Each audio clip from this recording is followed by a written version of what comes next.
Coming to you every week from no place in particular. It's the best, worst thing you've never seen. This is the Forever Road Podcast featuring Bosco. Find us on some great platforms like iHeart, Spotify, and even more as we keep growing. Now, pointed down that forever road, he's a music lover, a historian, and a connoisseur of the obscure. It's Bosco, here on the Forever Road Podcast.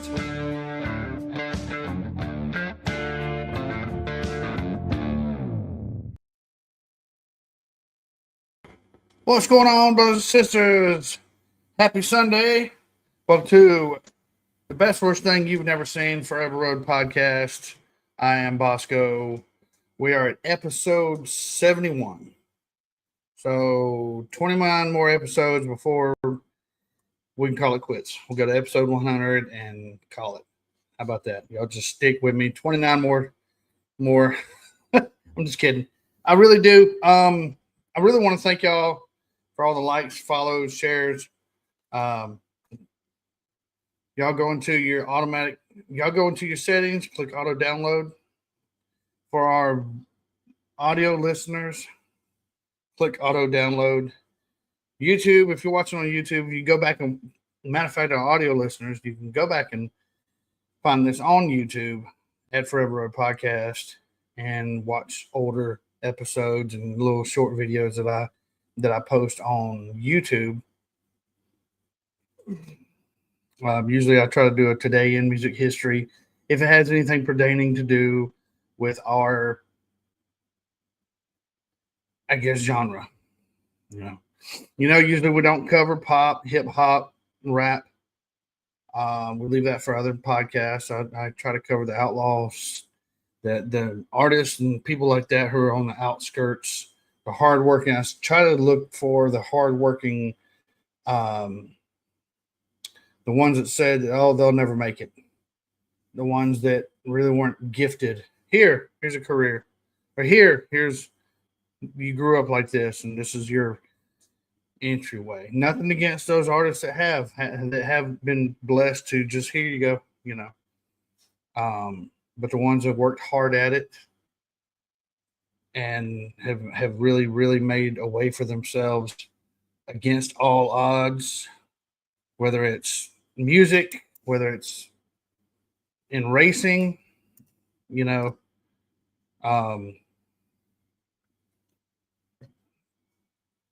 whether it's producing your music, whatever it is, music and automotive history and culture. That's what we're all about. And those little odd stories. So today, that's why I bring up Wendell Scott. There was a movie made about him, loosely based on, and I got to go back and fix the title. I'll fix it post. Called Greased Lightning. Loosely based on his story and his life, how he came up and how he got into racing and things like that. Starring Richard Pryor and a few other phenomenal actors that ended up becoming, household names.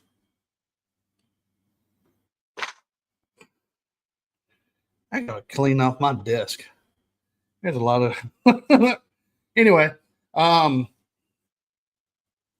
But yes, thank you. I noticed that there's been a lot of for those of you who are there's Brother Tyler's in the chats. I saw Brother Dan Atkinson in the chats earlier, being the grammar police, telling me that I misspelled lightning. And there it is posted on the screen. Thank you, Dan. And there's Brother Tyler painting the kids' room. What color? Dude, and speaking of paint, I was going to paint this house to get it ready to sell, but I don't want to. I even got the paint. I don't want to, buy the house, paint whatever color you want to paint. That was the knowledge that I was given by my brother-in-law when I talked to him last weekend. He was like, dude, what are you going to paint it? Have somebody else move in and paint it? was like, good point. So it don't have any big, huge holes in the wall. I mean, other than just nails from putting up pictures and stuff like that. But yeah, other than that, I mean, the house is in good shape. I mean, the floors have been walked on. You can tell. Yeah. I'll clean them up. Anyway, enough about all that. I hope your painting goes great. And I hope I can entertain you while you paint.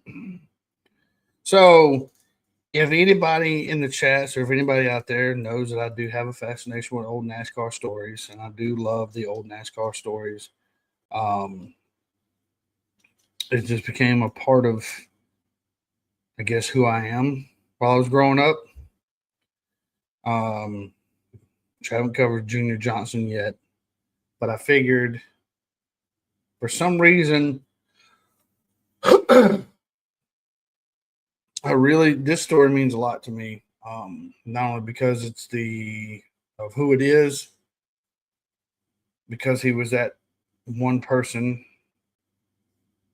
and I would just go ahead and say it, but he was the very first and for a while only African American in NASCAR as a driver.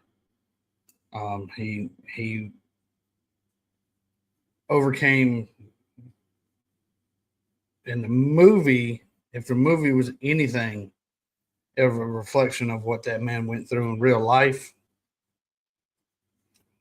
it has its rough moments, like very, but, and I'm not saying it's right. I'm just saying it was a time. So we're thinking the early 50s, right? Early 50s in the South. So it was pretty rough for a black man to be in NASCAR. Or before then, it was, Grand National. But we're gonna cover that. I love these outlaw, misfits, outcast stories. And not only that, but I paused it there at the end of the movie. There was a screenshot of my grandfather, Pawpaw Harrington, at one of the racetracks. He was just an extra in the movie, and I thought it was really cool. So I'm glad I got to see that. That was hey, there's that piece I was looking for earlier. I was trying to find this adapter.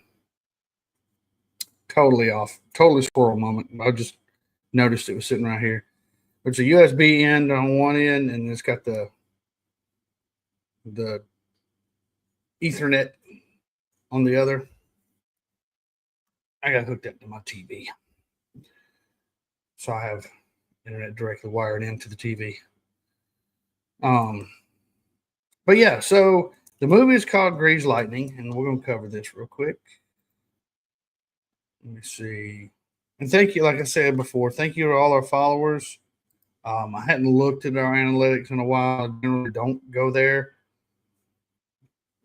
because when you're doing things for yourself, you kind of you want to put the word out there, and you want a big audience, and you want people to like you and like your content and things like that. And then if you look at your numbers and they're not where the whistle I was told, don't pay attention to analytics, because you'll have this certain number in your head, and then when you see it and it's lower or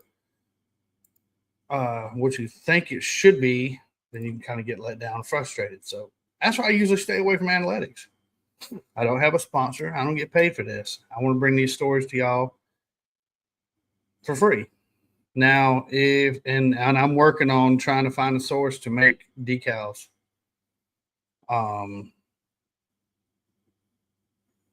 For the logo that I have now. I think everybody likes decals. You have toolboxes and stuff like that. You can slap them on. I don't know about getting into t-shirt sales. I think it would be super cool, but I'm funny about t-shirts. Y'all see, I started wearing these. These are the same. Oh gosh, I don't even know what to call them. I guess basketball, not jersey, but they're that real thin material, gym shirts, and they breathe real easy. But I started wearing these because it's so hot outside. and plus I don't, wrenching on stuff, being hindered by, unfortunately, you get a bad tan line right about there.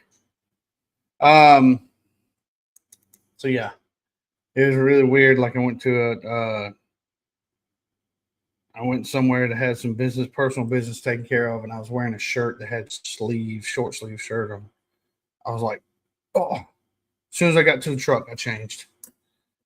As soon as I got done, I changed out of, take this polo off, put my shirt back on. But anyway, I hope everybody had a great week. I did. It was super busy. Yesterday, I hardly didn't do anything. I crashed out early Friday, came home, played some video games. Yesterday, I kind of did the same thing. I slept in, rode into town, go handle some stuff, came back. I bought my dog a 45-pound bag of dog food. So she'll be happy, but sorry, boring story. Let's see. So Grease Lightning, and what I found,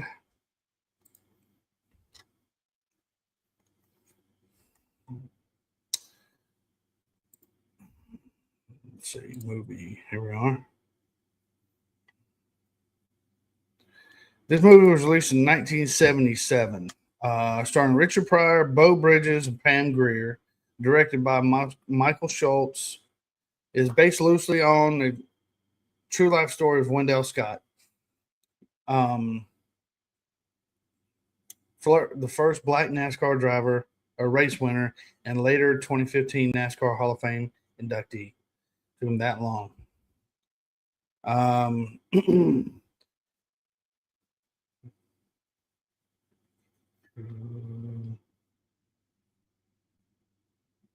Wendell Scott. So I'm gonna bounce kind of between the movie facts, what happened in the movie, and if you haven't seen it, I highly suggest. It's a good movie. It's actually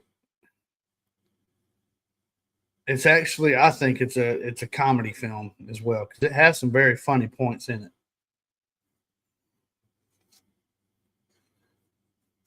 Wendell Scott grew up.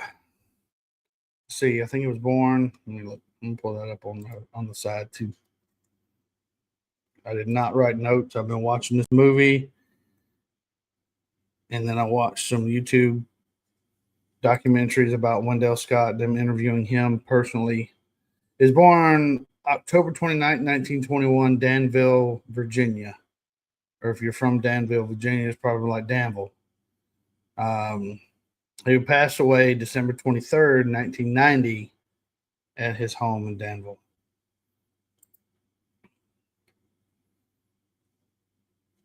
He began his racing career local circuits in the 40s.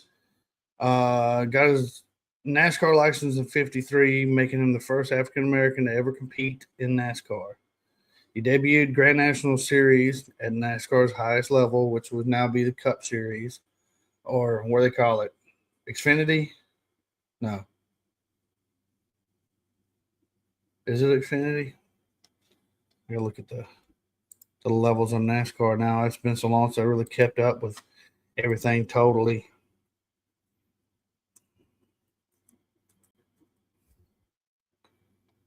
NASCAR levels of racing currently.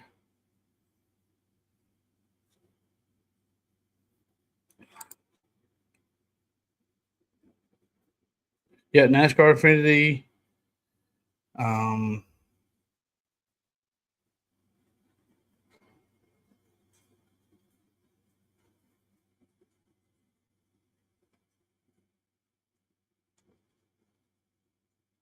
National Racing Series. Oh no, I can't.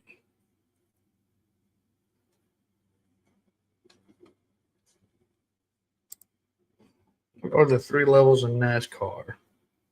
According to Sportskeeda,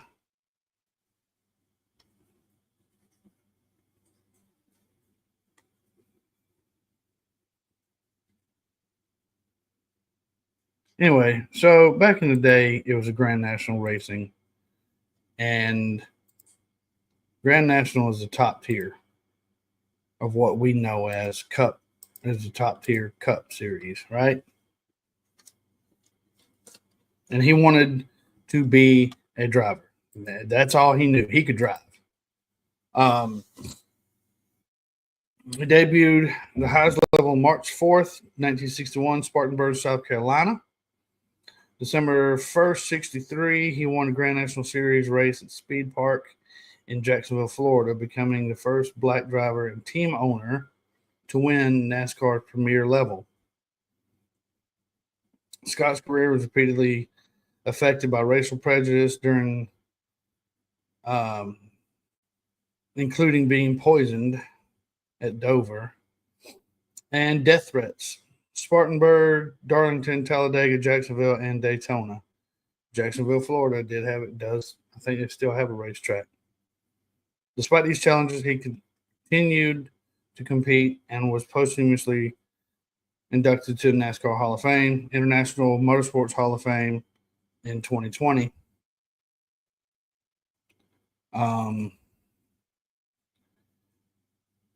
Danville was a big cotton mill town and tobacco, and he vowed he wasn't gonna be a hard worker like that. He began learning how to be an auto mechanic from his father, who worked as a driver. Now they would go on to say that his father left them at an early age.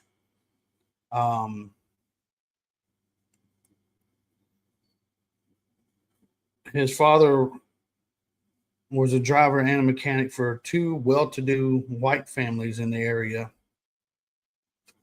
And Wendwell would race bicycles against the white children in the neighborhood. As a teen, he broke out. He dropped out of high school, became a taxi driver, and served as a mechanic in the segregated army in Europe during World War II.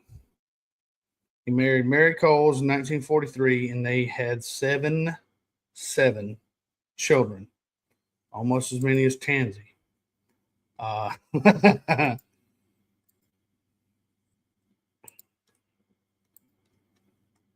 His racing career.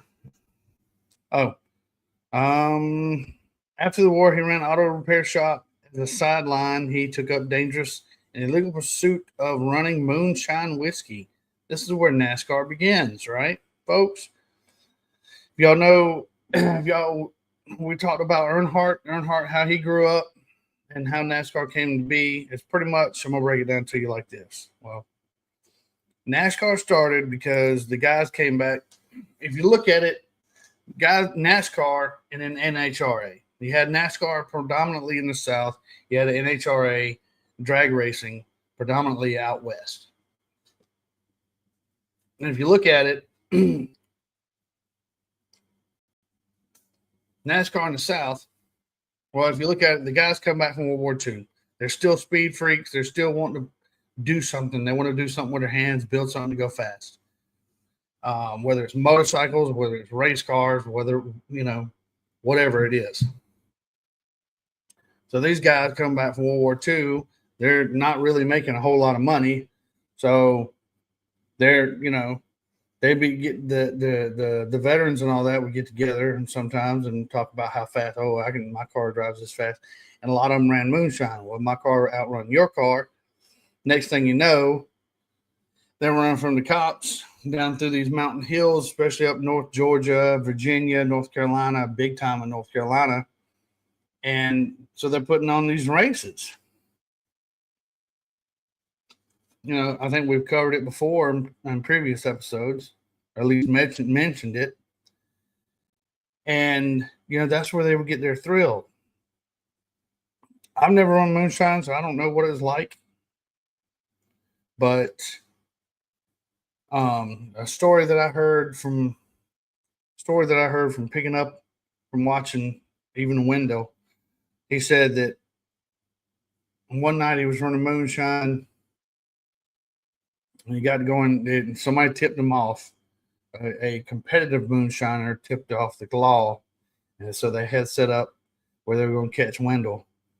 And he comes down through the little town, and he saw the roadblock down there. So he whips it around, gets back to the house. He had a shop in the backyard. He saved up his taxi money, and built a shop, had an auto shop behind his house. Pulled his car in the shop, pulls the engine out. By the time the cops even showed up. Now, they're sitting there trying to. At the time, they had night court. They're trying to tell the judge, well, we saw his car. Now, I know we saw his car. Well, how did he get the engine? The engine was out of his car. Well, I don't know how he did it. And the judge said, next time, bring me the car, bring me the engine, Wendell, and the moonshine. So they dropped the charges. They let him go. In the movie, and that's pretty much how they found out he could drive. In the movie, he gets caught. He was trying to run from the cops in town, and he drives through the roadblock and wrecks his car, and then he gets offered by the local racetrack owner. He said, well, if I can get him on the track, I can get the black population to come out and make some money too, and have them spend the money to come see him. It was all about money. There again, like I said, there's a lot of things about this movie that when you watch it, you got to understand that it was the times. So you can't go into it with a negative mindset. It's actually a really phenomenal movie. Very funny. I hadn't had time to look up where the movie was filmed at. Let's see, production.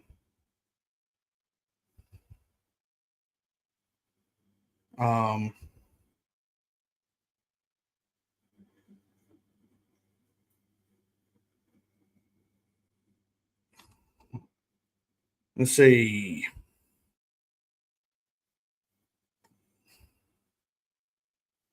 Returns home, a warm family welcome. Quickly falls for Mary Jones, who was Mary Cole. So there's a lot of things about him in his personal life and in the movie that, like I said, it's loosely based. So we're just going to stick with the movie. I'm trying to find the film locations because I know that some of the stuff was filmed at big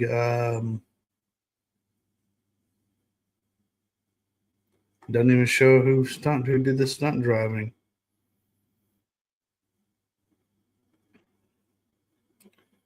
Okay, here we are. Production. Filming was partially in Winder, Georgia, around Athens, the former Athens Speedway, Madison, Georgia, Middle Georgia Raceway, and Byron.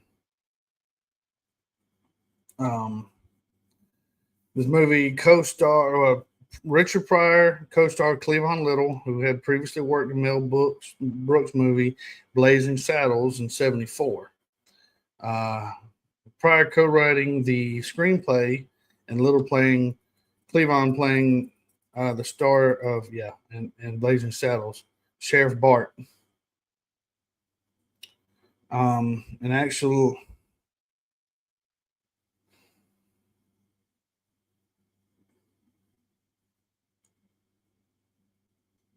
So there's another keynote about this, that Wendell Scott also, not only did he win his first Grand National race in 1965, it was found out hours after the race that he was the race was over, that he finished first while lapping the field.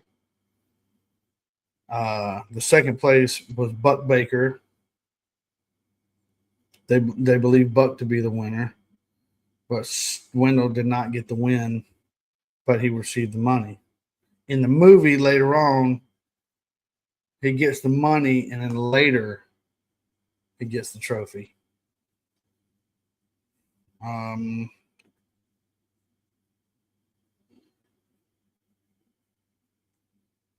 So Richard Pryor plays Wendell Scott. Bo Bridges plays Hutch. It's a white dude, one of their best friends. Pam Grier is Mary. Cleavon Little is Pee Wee, which is Wendell Scott's best friend growing up. Vincent Gardenia, and if you watch the movie, you hear these names, and some of them are like, oh, I know who that dude is.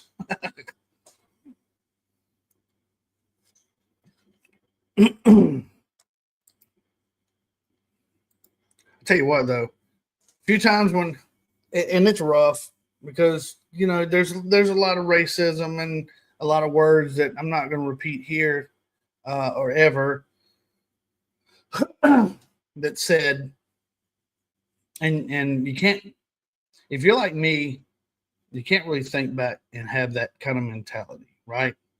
You can't go back and put yourself in that that viewpoint, for lack of a better term, that mindset where just negativity and racism is just a way of life, and now so watching it is rough, man. But I mean, Richard Pryor knew what it was.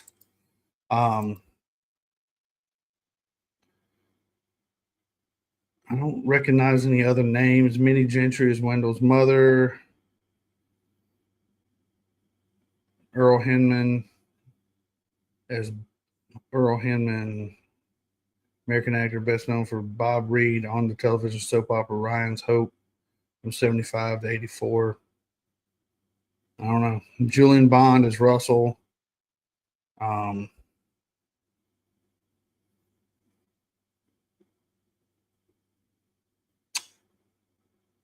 And Richie Havens, and y'all probably know him. He's an American singer-songwriter and guitarist. His music encompassed elements of folk, soul, and rhythm and blues. He had a rhythmic guitar style. He was the opening act at Woodstock. He sang many jingles for television commercials, and was also the voice of the Geo Safari toys. But when you go back and look at Richie Havens and his and him being he played the role as Woodrow, who would be the mechanic. Like I said before, this is it's a really phenomenal movie. Let's see, 6.4 out of 10 in IMDb, 51% Rotten Tomatoes, which I think is pretty sad because it's a very good movie. Maybe it's just me. Maybe I'm just biased as hell. I don't know. Yeah.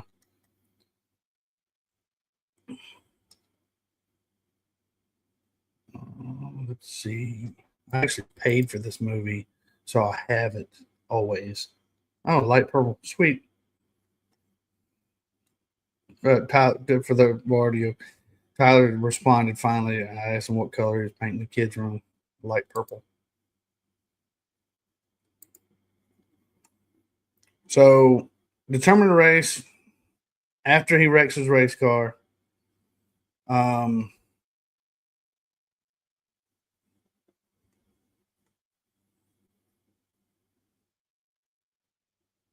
on a second.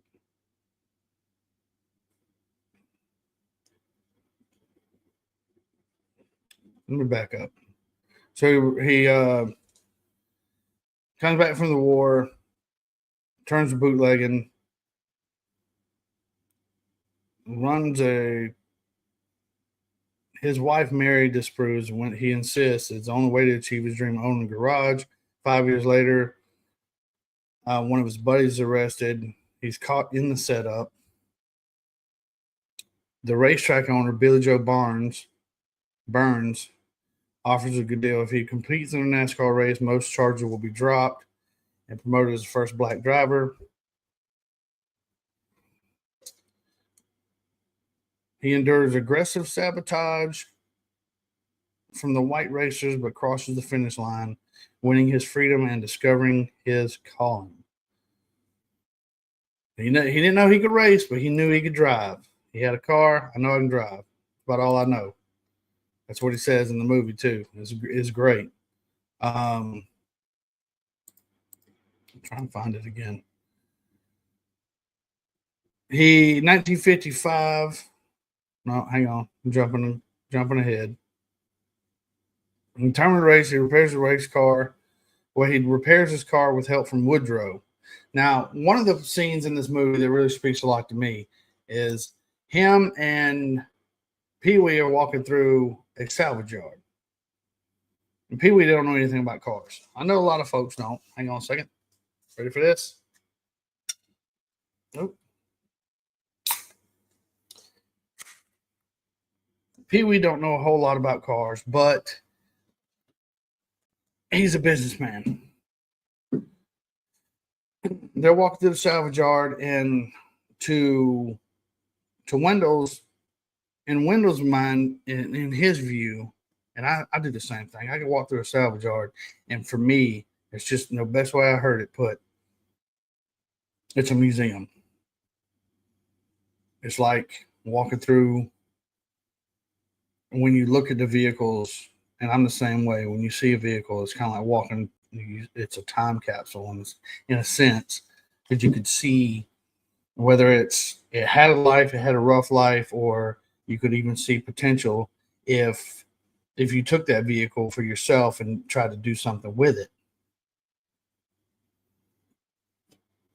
I'm kind of the same way when I see stuff. That's probably why I'm partial to old, like my Ram Charger. Keep messing with these.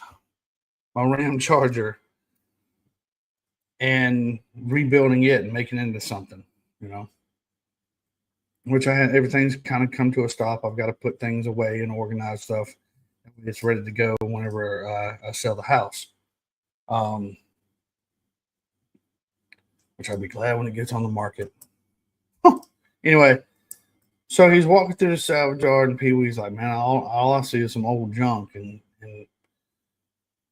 Wendell's like, man, this is a museum. So that really said a lot to me. That's the best way I can describe walking through a salvage yard. These old cars, Pee Wee said, man, I wouldn't even know a universal joint if it bit me. And Wendell makes a comment, well, one's about to bite you, and he looks down right there. And so it was really cool how they're walking through this junkyard. And this is where they run into their buddy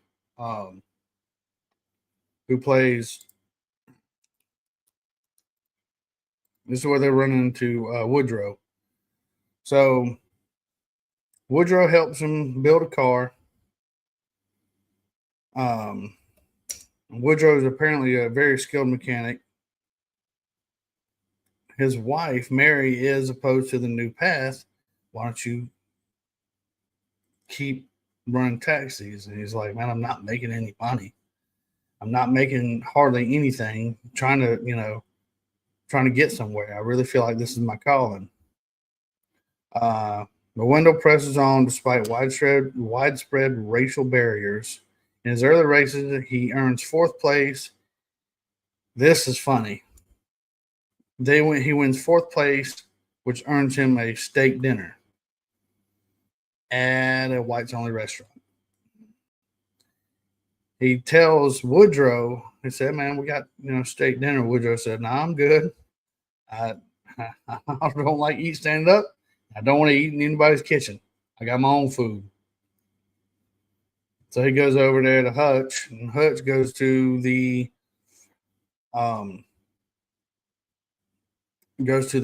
restaurant with him. Y'all can go find that, probably find that clip. I wonder if that clip is on YouTube anywhere. It's hilarious to me. I wonder if I get in trouble for that part.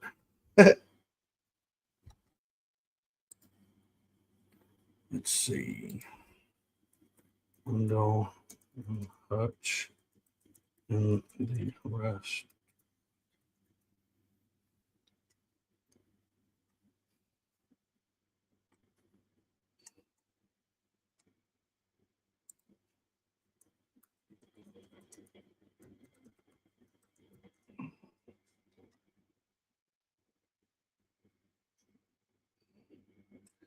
Unfortunately, when you type in Grease Lightning, all you see is John Travolta.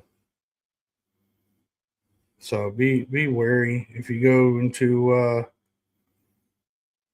if you go into Googling the movie. If you're not a fan of that movie Grease, I'm not.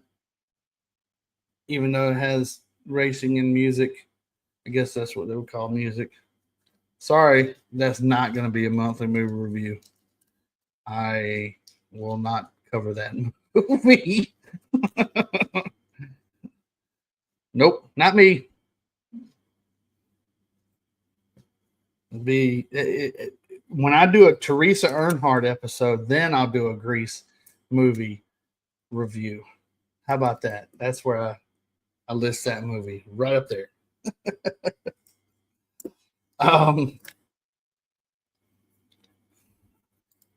I tried to look for the video clip of them in the restaurant. I need to try to word this.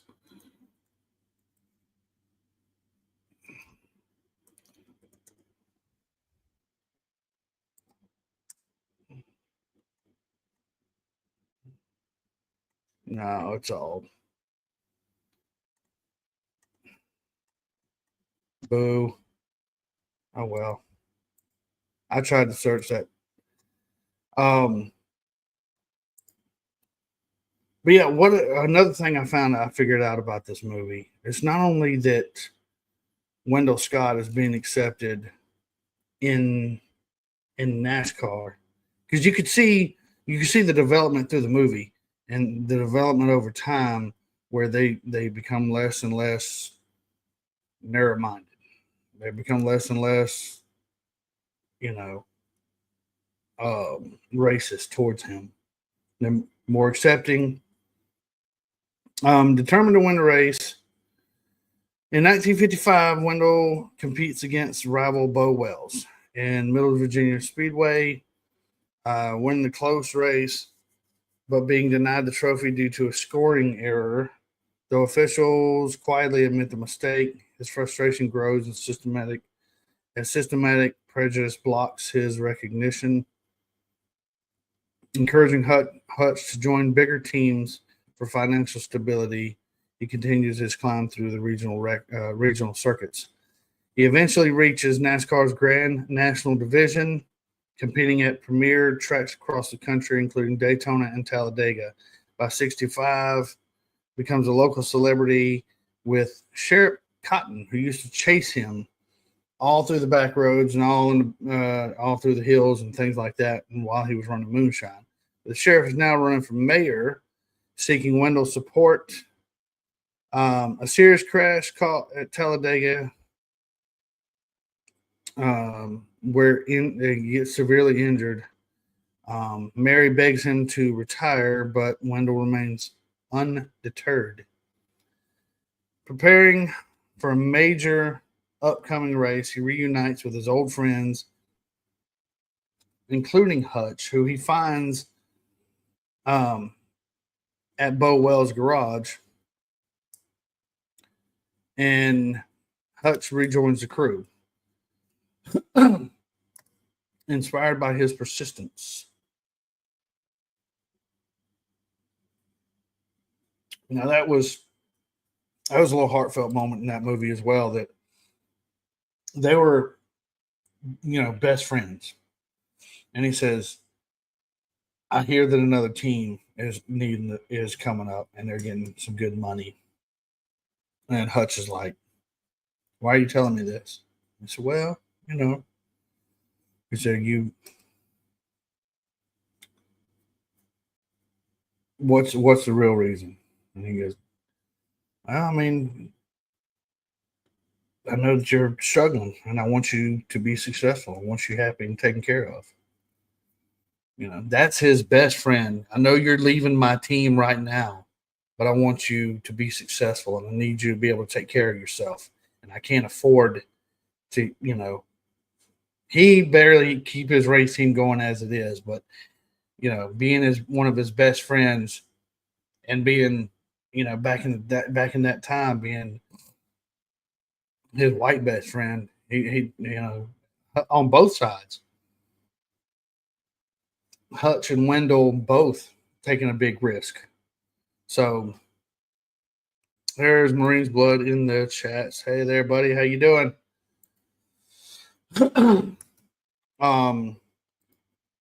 We're covering Grease Lightning, the movie. Richard Pryor, Pam Grier, Beau Bridges, Cleavon Little, Vincent Gardenia, Richie Havens, a bunch of folks that when you see the movie, you'll go, oh, I know who that is.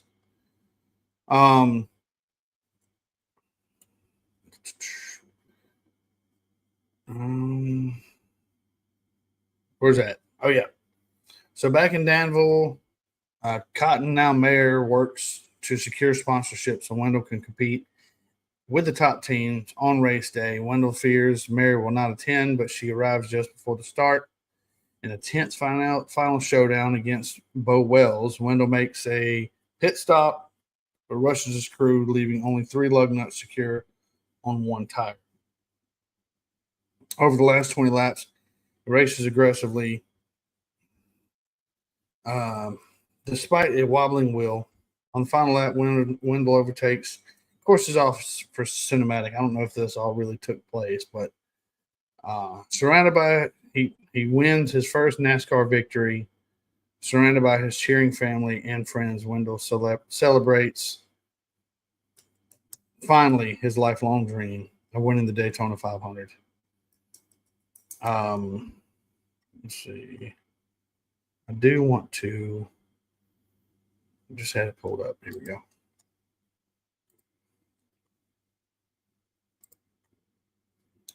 Let's see. Racing career.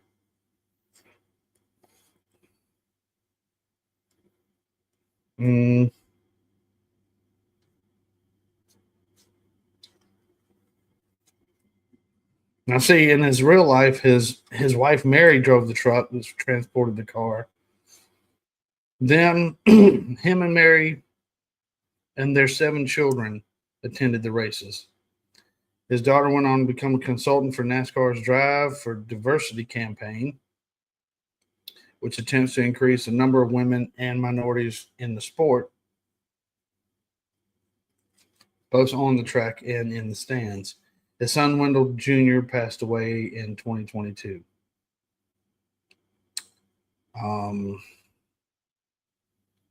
Let's see. Mojo Nixon, a fellow Danville native, wrote a tribute song titled The Battle of Wendell Scott, which appears on Nixon and Skid Roper's 86 album, Frenzy. I had to listen to that. I don't know if I want to play it here. It may not be. You never know, man.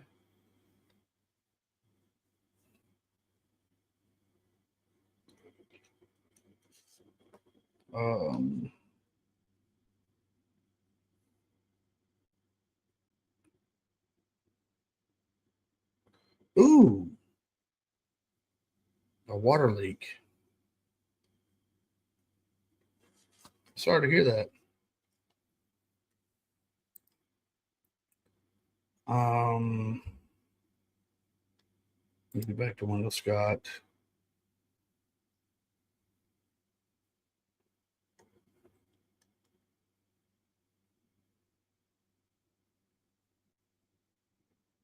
But one big thing that I took away from this movie also is for that man to overcome that much adversity. He'd been in World War II, came back. There's a biography about his life titled Hard Driving, the Wendell Scott Story. It's a book. Released in 2008.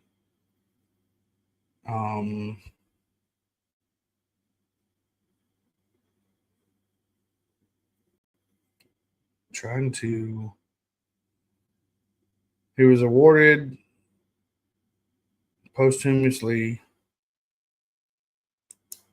a historical marker in Danville, Virginia. The marker statement, persevering over prejudice and discrimination. Scott broke racial barriers in NASCAR with a 13-year career that included 20 top 5 and 147 top 10 finishes. Scott was inducted to the Hall of Fame January 30th, 2015. Let's see.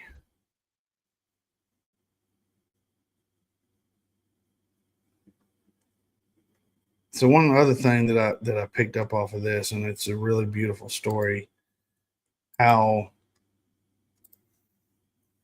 how they would come. You know, you had two people, at least between Hutch and Wendell. You had two people from two different walks of life. One African American and one basically white trash. At least portrayed in the movie. I didn't look too far into Hutch. Let's see. Or if that was just a character they made up. I'm not entirely sure.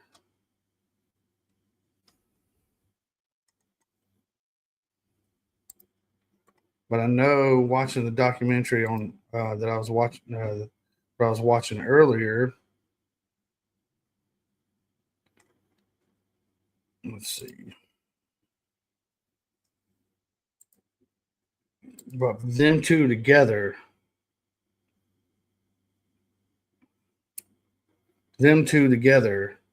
as close as brothers, taking care of each other, looking out for each other. And in those times, I'm not saying it's, I'm not saying it's right. It's just those times, right? It's kind of like goes back to like when Dwayne Allman had long hair, and Wilson Pickett, and they stayed back at the studio while everybody else went to lunch. Then nobody could stand a long-haired hippie and a black guy going into an establishment in Alabama in the late 60s. So you take people from two different walks of life in a sense. Now, Hutch being a great mechanic, poor white trash boy, great mechanic though. He could drive. Didn't have a whole lot of money at all. I understand. And he's trying to do something so he can provide for his family. But that's all he knows, turning wrenches and race car. I think it says a lot more about Wendell Scott as a person. They said that he could go somewhere.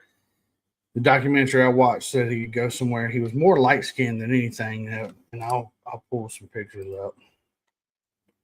Of course, it's black and white pictures, I think.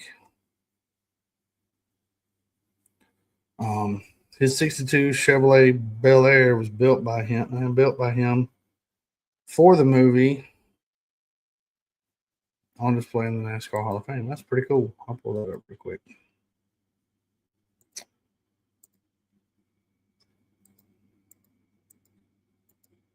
There it is. Y'all look at that car. That's a beautiful car. It's a nice car. Let's see. Wendell Scott. There he is right there.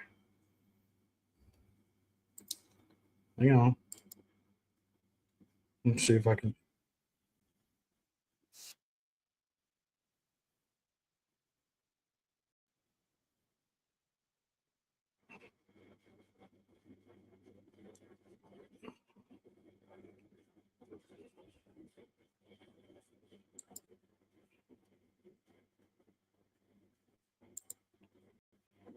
I think they're gonna.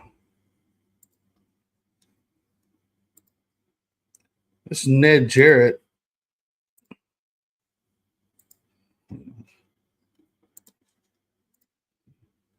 The race NASCAR legend Ned Jarrett talking to Wendell Scott. He passed away in 1990, so this is some old video. We can pull everything out of the bedroom. Man, let's see.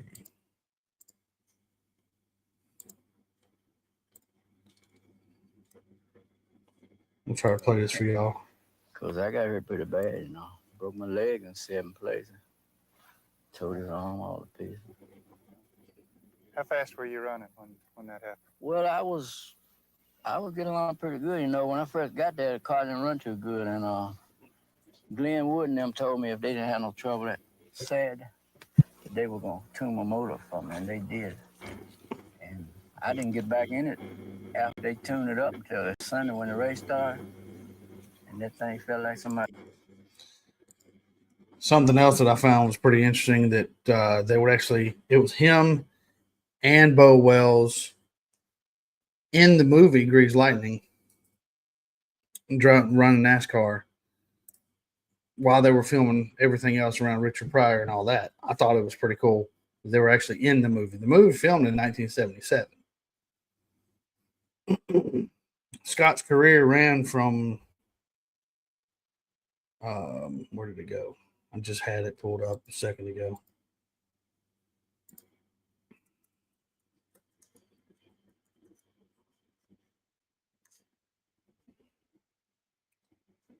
Nope. Come on now.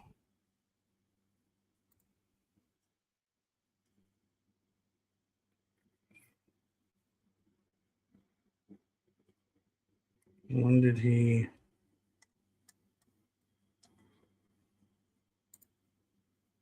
Did he quit in the 70s? Yeah, 73. Retired due to injury from Talladega. It's when he blew a tire in turn 3.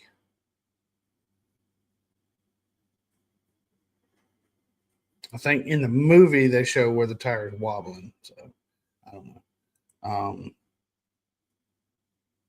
Career high 6 in point standings, 1966, 1964.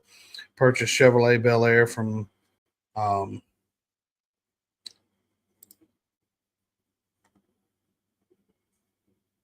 where'd it go?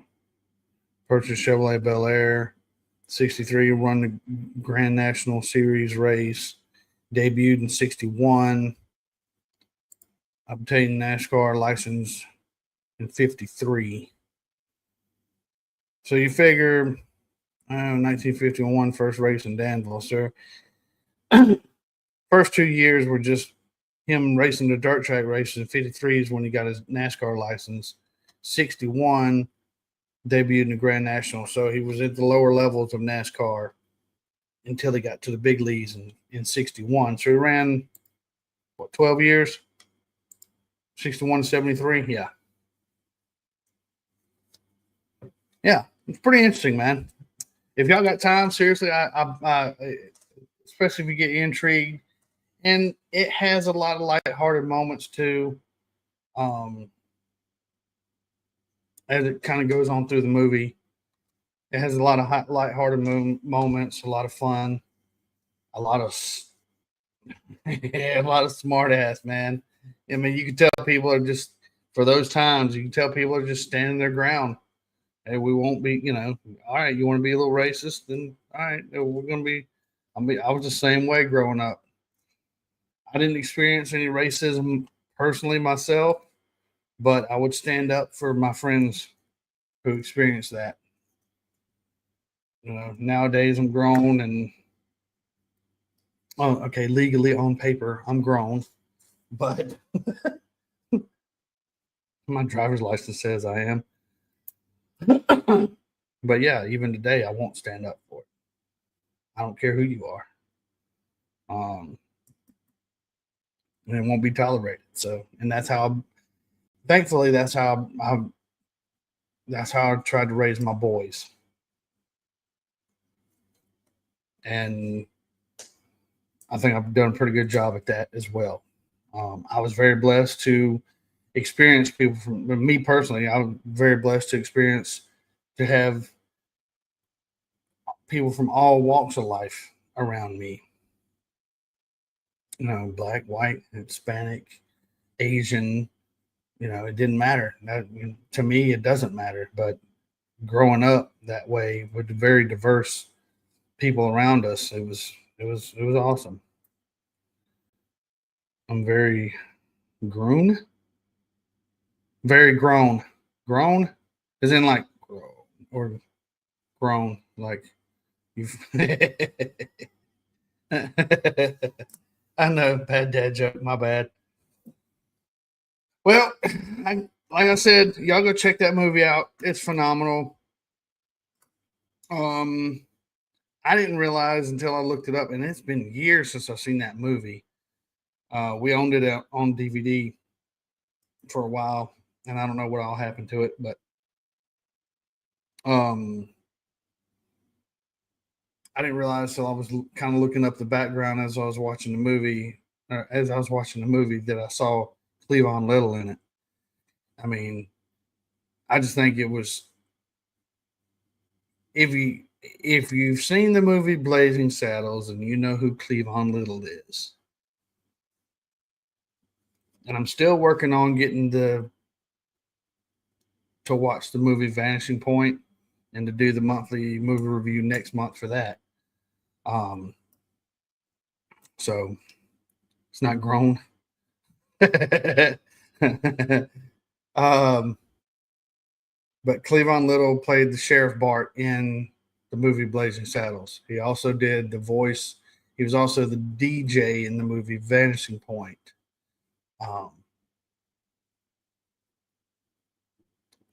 Yeah, and you could see a lot of Sheriff Bart in this movie here, Blazing, Grease Lightning. So yeah, either something's blazing, something's greasy. Oh, Lord. But that's about all I got for that movie review. And we're going to go ahead and mention something. Everybody knows where we're going to go from here. Y'all know about that time. And thank you for our military veterans. What we're going to talk about is OperationTackleBox.org, 501c3 nonprofit organization. Operation Tackle Box, changing lives, healing through reeling, combat veterans helping combat veterans. Find them on Facebook, Operation Tackle Box, Instagram, Operation_Tackle_Box. You can go in there and click shop now. Go in there and find you some super sweet merch, shirts, hats, hoodies, tank tops, stuff for women, stuff for children's. Been there, destroyed that hoodie, cool hats. My hat, I actually got it. It's over there on the shelf. Long sleeve shirt, short sleeves, like I said earlier. But yeah, they're based out of Sotry, Georgia. You can actually go up there if you're in the South, or if you're traveling through Atlanta, near Atlanta. You can go by there and check them out in person. You can actually go up there. They do a lot of good for military veterans. Matter of fact, and I've said this before, I'll say it again. When Brother Turtle got hurt and I ran to the hospital. Okay, I drove. I'm not going to lie. Got to the hospital, walked in, and Brother Turtle was laying there. And I turned right around, called Jacob. Here's my first phone call. I said, I've got to let Jacob know what happened. We called him, let him know what was going on. He came up later after I think he was down in Florida. On his way up. I believe he did go by there and visit Brother Turtle. So if y'all can, even if you don't want to buy a t-shirt, I'm real funny about t-shirts. I know I said that earlier. I will say this. Their shirts are very soft. My shirt's packed away in storage right now, but the shirts are very soft, very breathable. They're comfortable. I know if y'all are anything like me, that anything real heavy, thick, any scratchy, anything like that, kind of, you can't wear it. But they're very comfortable.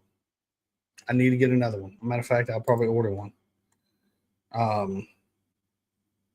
But even if you don't want any of their merch, you can go in there and click donate now and just send a donation. Everything they do through Operation Tackle Box is 100% for the veterans. Let's see. Hats, hoodies, jackets, long sleeve shirts, polos, t-shirts, tank tops, dry fit options. See, that's more along the lines of what I like. Run OTB shirts for youth, or if you're a fan of my cousin Vinny, Utes. They have some cool looking hoodies, man. Matter of fact, let me share the screen so y'all can see it yourselves for our listeners. Go to operationtacklebox.org and you can see for yourself. Let me pull that up. There we are. That shirt right there looks pretty cool. I wonder if it changed. Did it change over? There we go. Look at that. I think that's pretty cool. Might have to get one of those. Long sleeve shirt with two cross fishing rods crossing and fishing line everywhere. It's pretty cool. And there's Jacob giving away the side by side. They do giveaways as a raffle, and they're starting the off-road journey as well. But yeah, y'all go check them out, please. And tell them if you do buy anything or send a donation, tell them that Forever Road Podcast, Bosco and Brother Turtle sent you. That way Jacob knows where you're coming from. In other news, and I'll just end this with this. Anybody in the Bowling Green, Kentucky area? Let's see. Oops. Try to spell that correctly. Holly, the leader in air and fuel delivery for automotive.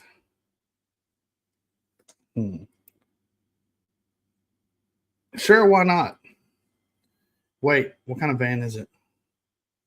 Full-size Dodge van? If it's a Dodge van, you might want to hold on to it. So, Holly, the leaders in air and fuel delivery, Holly Mo Party this year, September 12th through the 15th. You can go on there, send them your email, subscribe to their newsletters. I've been getting news updates. I actually saw that car that they just showed. Let me pull this back up. That was really cool to see. I actually posted a video of that. It's like the mullet. It's a mullet car, dude. Tell me that's not a mullet car. That'd be Eric Tansey if he was a car.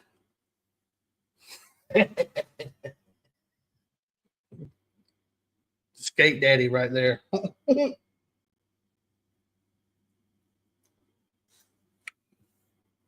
Tell me I'm wrong. Oh, Honda Odyssey. That was ain't bad. I mean, I'm not big on imports, but that's not bad.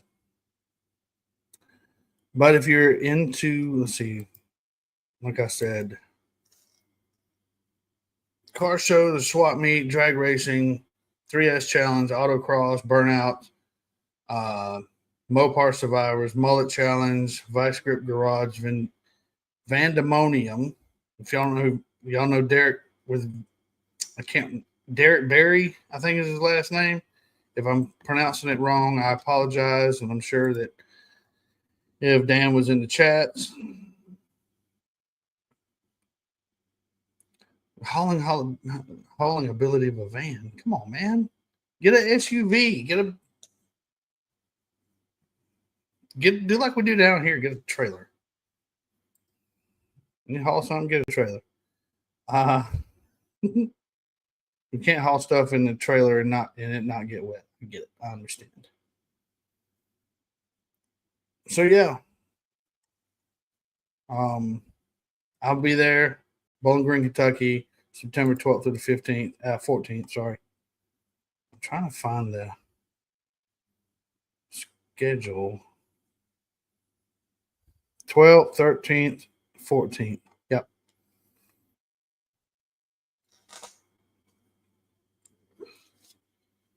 So, yeah, if y'all are anywhere near Bowling Green, Kentucky, or want to meet up with me and say, I think Brother Dan Atkinson is going to be there as well.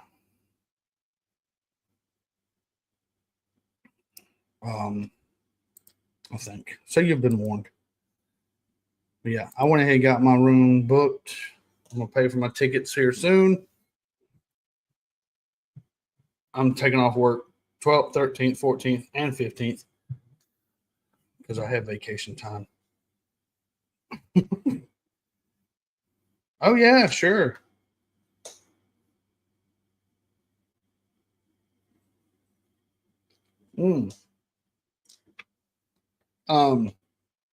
Marines Blood, shoot me a message, like a private message, so it's not on here. Where are you? You know, and just kind of let me know where you're at.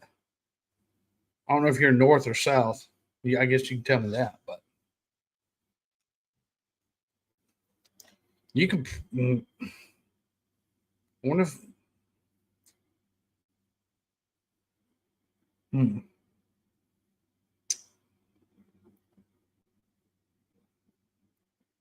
They didn't trust it.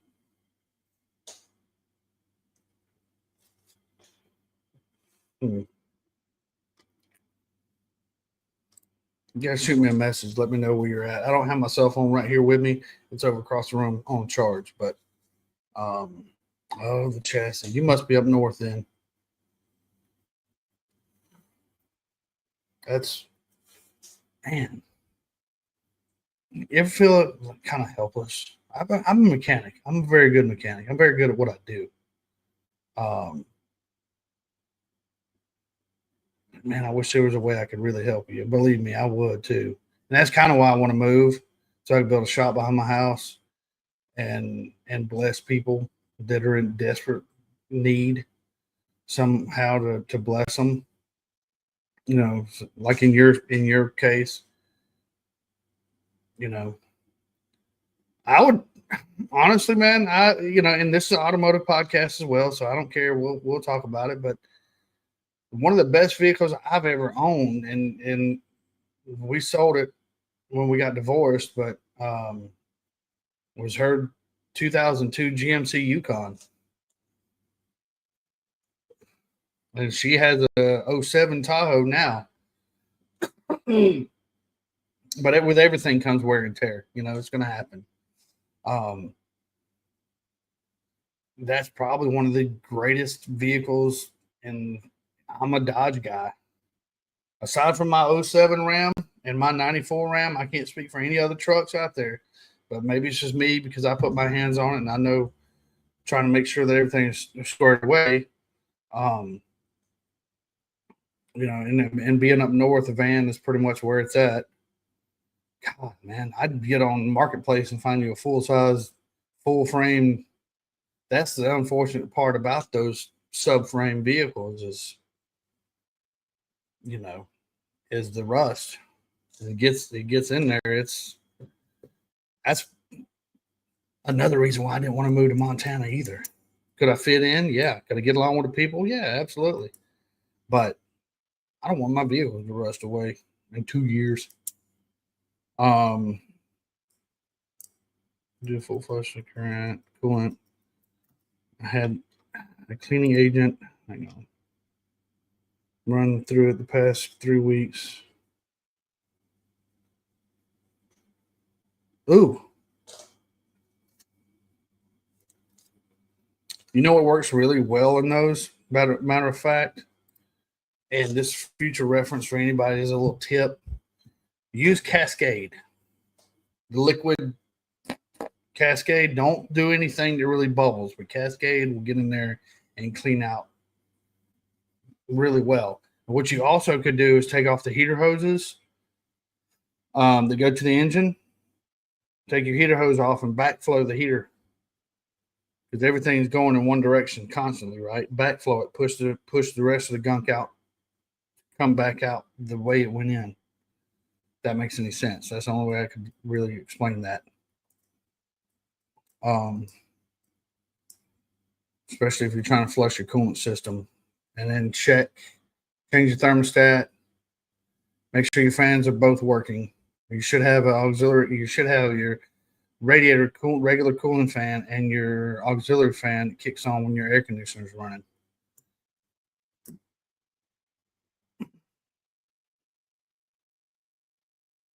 Oh, yep. You got to be careful with that too.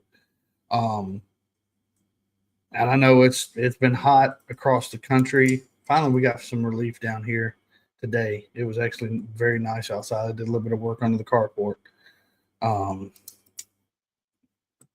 Yeah, that's the need for the flush. Yep, I absolutely get it. Go get some of that cheap Walmart branded Cascade dish detergent and run through it, and then run it till it gets up to operation temperature, and then drain it, and then flush it with a cooler water hose. That's my tips. Man, I wish I could help.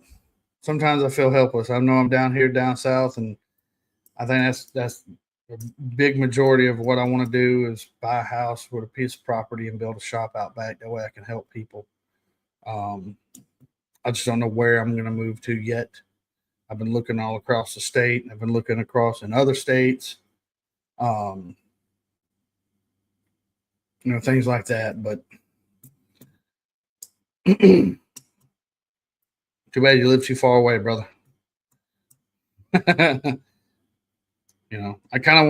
actually kicked around the idea about doing something along the lines of Operation Tackle Box, but on the mechanic side, like whatever I can help the veterans or even law enforcement first responders if they have an issue with their vehicles. Man, you give so much of your time and effort and energy in your life with being a military first responder and law enforcement personnel. So having somebody come in and go, hey, which is hard to do as well because parts cost so much. So the only thing that I've even done this before, man, you buy the parts, I'll put it on. Don't worry about it. You buy the parts under, and this is what I do when I help people anyway. You get the parts under my cost because I have a commercial account.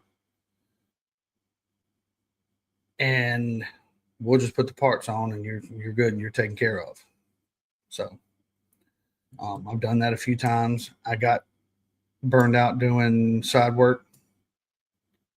Yeah, at least have a location to do it. Yep, exactly. That's what I'm working on when I sell this place. I'm going to buy a camper. So the background for Forever is going to be in my, it's going to come true, coming to you live from nowhere in particular because they had to tell them what I'm going to be. To start with, I'm going to buy a camper just to kind of have somewhere to crash, and then buy me a piece of property, build me a building next to it, and have a barn dominium. Half shop, half house. Okay, 3/4 shop, 1/4 house. But that's kind of the goal. So, hopefully I'll be able to do that and just help people. Help people in need if I can.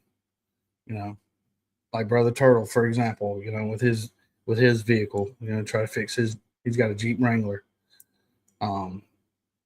But anyway, I hope everybody stays safe, stay dry, stay cooled off, stay hydrated.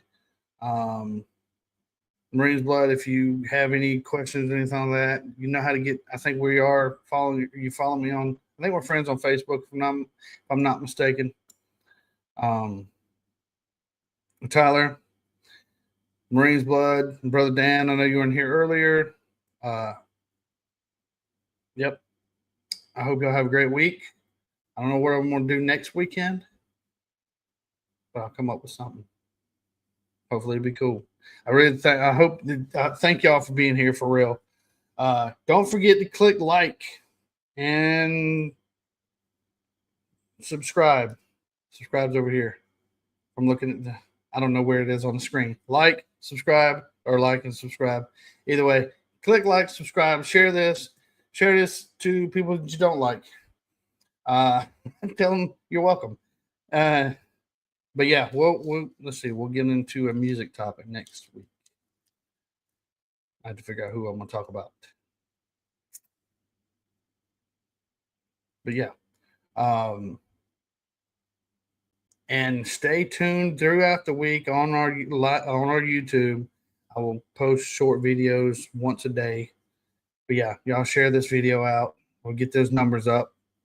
Thank y'all for being here. Episode 71 is out. Love y'all.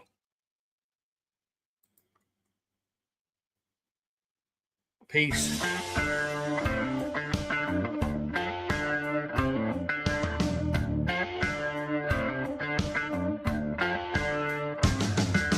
Thanks for riding with us on the FRP, the Forever Road Podcast, with Bosco. You can find and follow us on Instagram and Facebook, or drop us a line or question anytime at foreverroadpodcast@gmail.com. See you next time right here on the Forever Road Podcast.